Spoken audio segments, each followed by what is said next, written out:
Hi there, you may be wondering how I got into this mess. Well, let me start from the beginning. Hello there guys, Billybae10K here, bringing you another video game review. Today, we're taking a look at Super Mario 3D World plus Bowser's Fury for the Nintendo Switch, developed by Nintendo. This port of Super Mario 3D World on the Wii U is looking to find success because it was on the Wii U, self-explanatory there. The question remains, as with most ports from that doomed console, are they worth repurchasing if you've played them before? And are they worth paying full price for a new consumer? And with Bowser's Fury, the question becomes, is it worth double dipping for this new content? I aim to answer in my review all of those lovely questions. All the footage in this video comes from my initial playthrough over on Twitch. I was recording the capture card footage as I played, so if you want to see my genuine first impressions, reactions, etc. of 3D World or Bowser's Fury, I'll leave a link in the description to my Twitch VODs. So, will my first time playing Super Mario 3D World plus Bowser's Fury prove fruitful? Without further ado, let us begin. This review will be split into two major portions, 3D World and Bowser's Fury.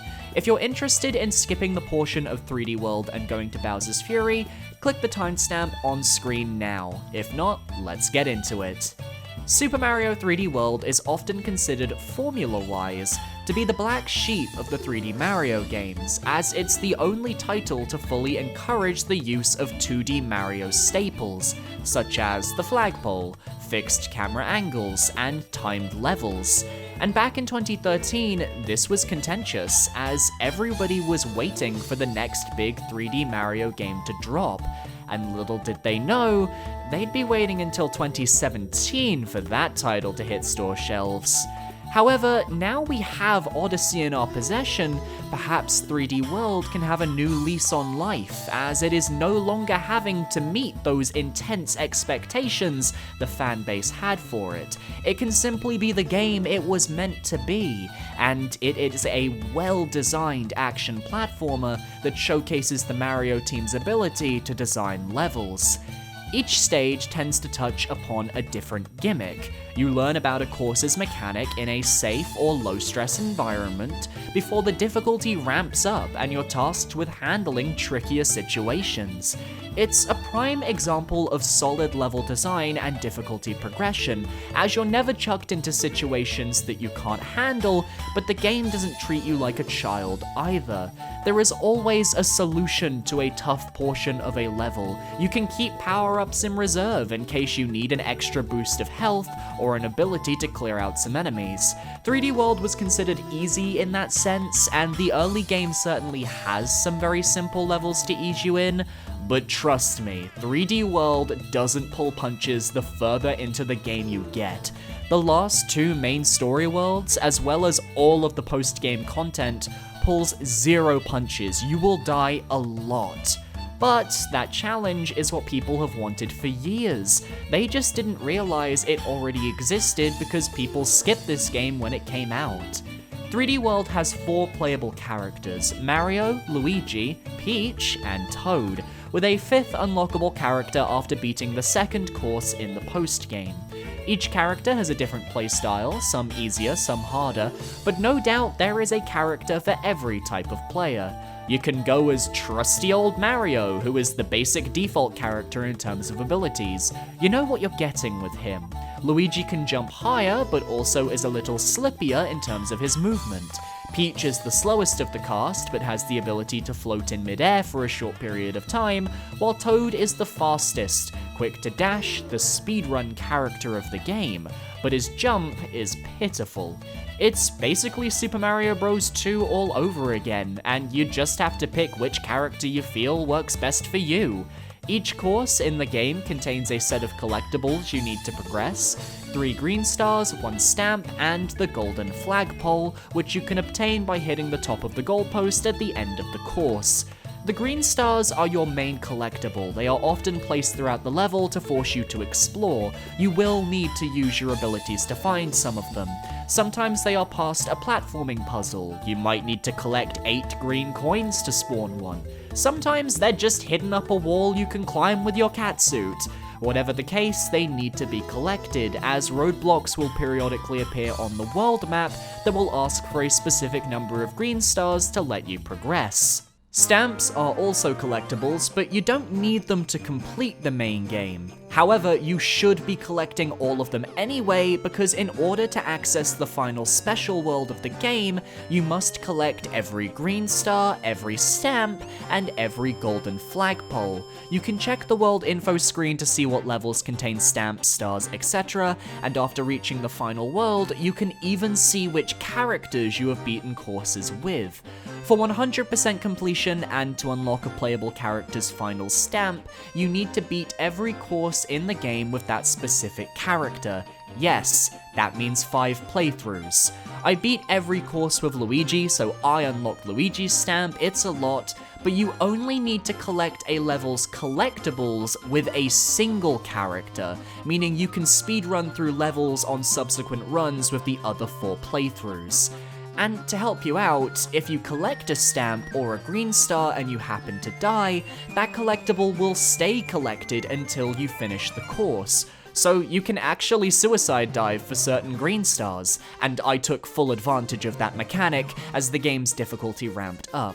There are 2 new power-ups, the Super Bell and the Double Cherry, as well as support items like the Cannon Box, the Light Box, the Propeller Box, a lot of boxes, and the Ice Skate. Super Bells will give the user a catsuit, which can be used to scratch enemies, climb walls, pounce forwards in a dive motion, and will increase your speed. The best ability the catsuit gives you though, you can climb the flagpole at the end of a level. Catsuit's BOP, y'all. There is a Lucky Bell upgrade in the post-game as well that has the same properties as a Super Bell, but if you ground pound, you become Lucky Cat Mario, a statue that drops through the air collecting coins as you fall. It is great for making bank and replaces the Super Bell pretty much in the special levels. The Double Cherry is perhaps the most unique power-up, as it creates a clone of your player character. You can use these clones to help battle enemies, activate certain platforms that often lead to green stars, and you get a small bonus of points if you keep them alive to the end of a course. On top of regular levels, you may also come across special levels such as enemy blockades that task you with dealing with a certain amount of enemies before progressing, boss battles in special arenas, mystery houses that require you to complete tasks in 10 seconds, with failure meaning returning to the start, and my personal favorites, the Captain Toad levels. As a massive fan of Captain Toad Treasure Tracker, I was in love with every level the little guy starred in. They may feel basic in comparison to the levels I'm used to in his standalone title, but I can see why he was able to get his own adventure after trying out the various 3D World Captain levels myself. It's the best thing to come out of 3D World, bar none. I even did a video covering Captain Toad back in 2019, top right corner, check it out. In that video, I brought up how 3D World needed to come to the Switch, and lo and behold, here we are. The game's visuals are beautiful. They already look timeless thanks to the more colorful and universal Mario style. Though I did note a lot of pop-in during courses like Sprawling Savannah. The open world level concept is interesting, but 3D World's take on it doesn't work. Having an open world mixed with a 5-minute timer just doesn't feel right to me, especially when half the time the level just looks flat and lifeless due to the aforementioned draw distance. Music-wise, this might just be one of the strongest Mario soundtracks in a while. 3D World's main theme is an absolute bop. The world themes are all toe-tappingly jazzy and addictive, World Bowser especially. The post-game tended to veer towards reusing the OST from Super Mario Galaxy though, and some would say that game's musical stylings are overused in the franchise, but I didn't mind it. 3D World was just after the Galaxy games development-wise back in the day, so it makes sense they would be making those callbacks. And I have to support the game that brought back Spike to the franchise in quite a spectacular way. He even had his own course in World 4 that I really enjoyed. Playing through 3D World, I just had this sense of wonder and amazement. I was shocked that people found this game hard to enjoy back in the day because I had an absolute blast. Maybe it has something to do with the overall increased speed of the Switch port, which infamously has Switch Peach running faster than Wii U Toad, but I think the fluid, fast, and simple nature of 3D World made it a fantastic comfort game to stream with my followers, and there was nothing more fulfilling than taking on that final post-game challenge, Champions Road.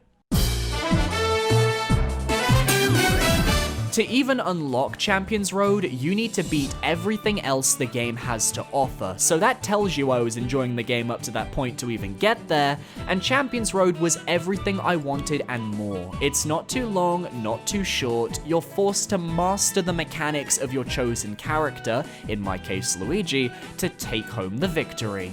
I became a master of the course, no power-ups, just Luigi, 2 hits, and pure adrenaline. It took us 2 streams, but on one lucky attempt, we got through the lasers at the end and took home our well-earned victory.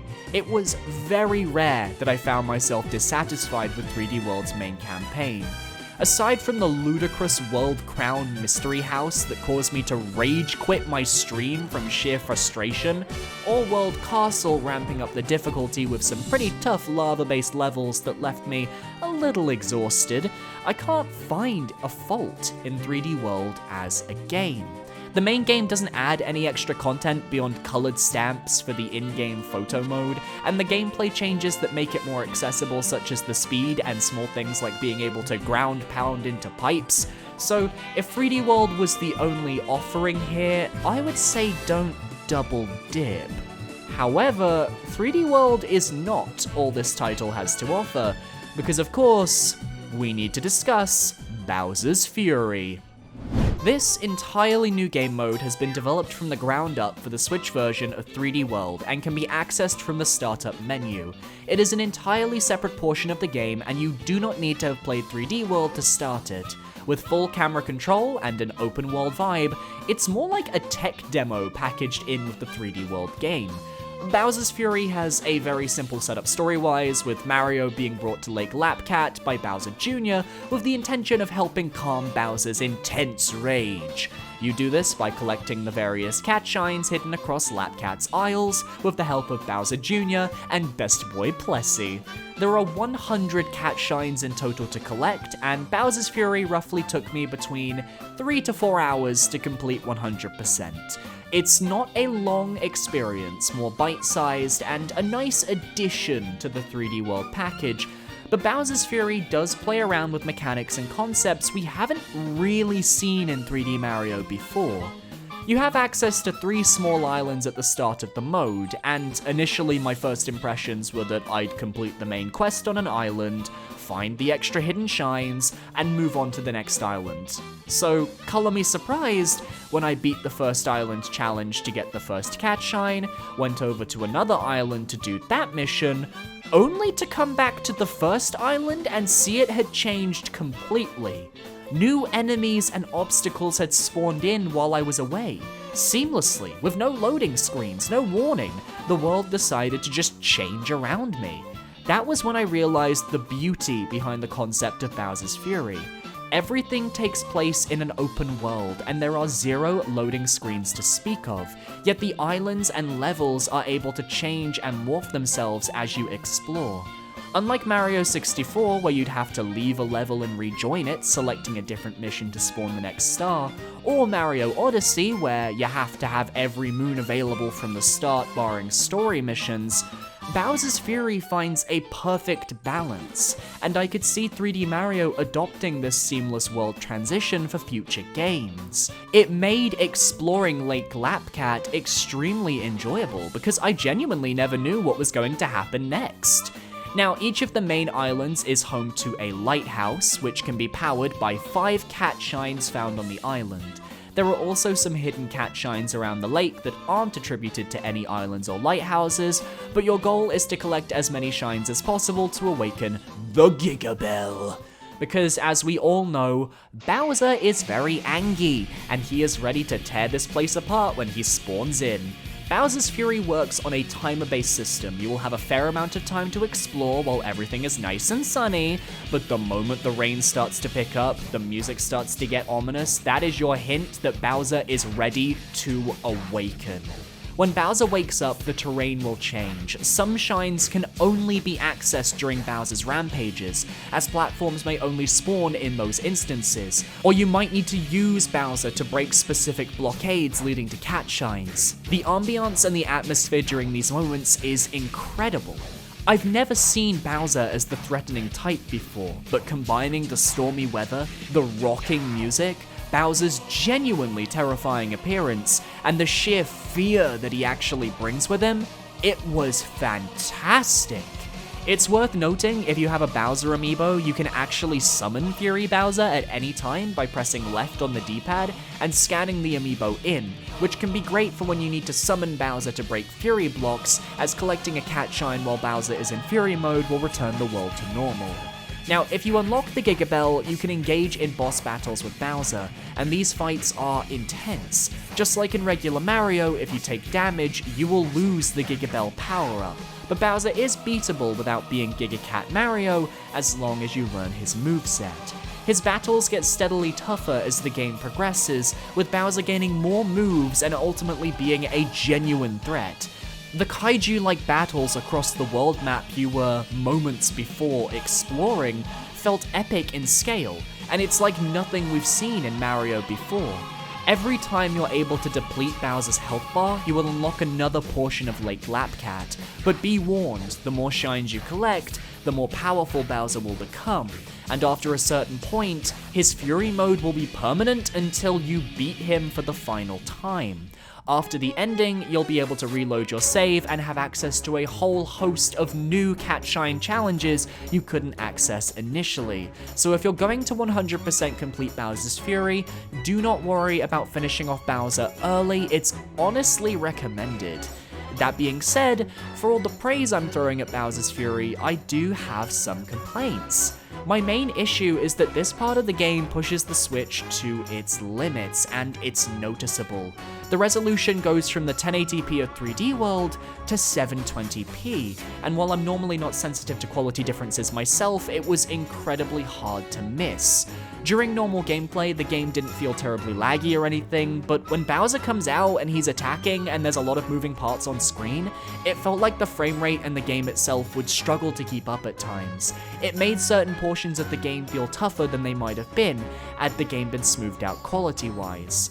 But for me, what really nagged me about Bowser's Fury were the startup load times. I played Bowser's Fury across 2 streams. On the second session, before I started streaming, I loaded up Bowser's Fury from the main menu of my Switch, and I kid you not, the load time was roughly half a minute long. For a Mario game, and comparing it to 3D World and Odyssey's load times, that is not up to standard. It's very clear that Bowser's Fury works well when it does, but it needs newer hardware that can actually handle the strain this game is working towards. So I'm hoping that if this is the direction 3D Mario decides to go in, that we can get a Switch Pro to really liven things up a bit.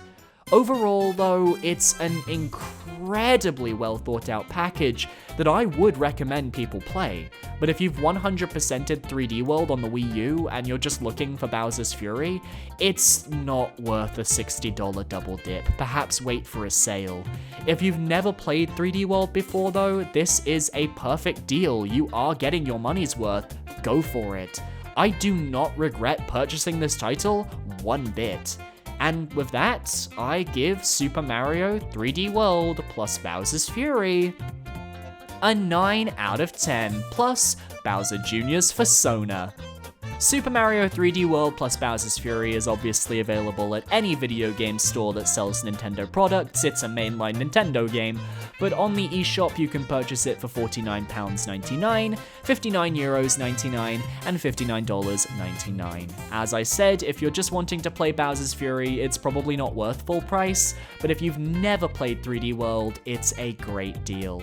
If you're looking for similar games, obviously I'll send you to Super Mario 3D Land on the 3DS, the prequel to 3D World, which I've been told was a solid game in its own right. I haven't played it myself though. But if you're looking for a non-Mario based platformer, perhaps something like New Super Lucky's Tale will be right up your alley, as it harkens back to the nostalgic platformers of old, but has had great critical success.